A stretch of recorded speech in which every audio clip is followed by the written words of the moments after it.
o docinho da Fini? É de você. A cobrinha? A cobrinha grande. É gostosa? É gostosa. Ah, agora matou o desejo então.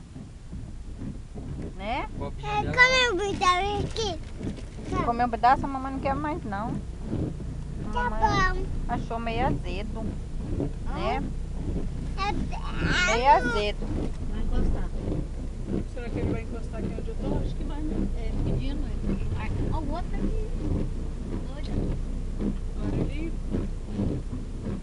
Agora ele passa atrás de você aí. O outro ele quer passar. Quem entrar aqui?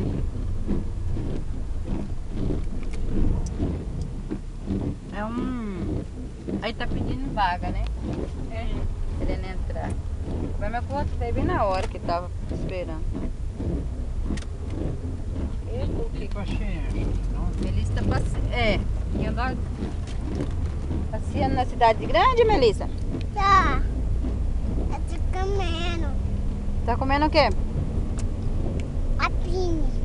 A Fini? Doce da Fini? Gosto da Pini. Então tá bom. E a chuva não deixa a gente ver nada direito?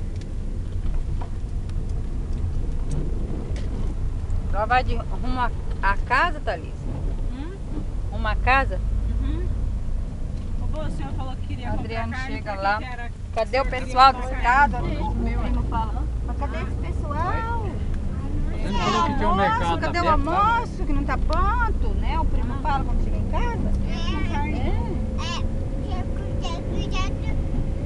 E o pessoal tá comendo doce, comprando doce. Uma caixa de bolacha no colo, vovô. É. Semana passada já Hoje as formigas tá contentes, né, Melissa?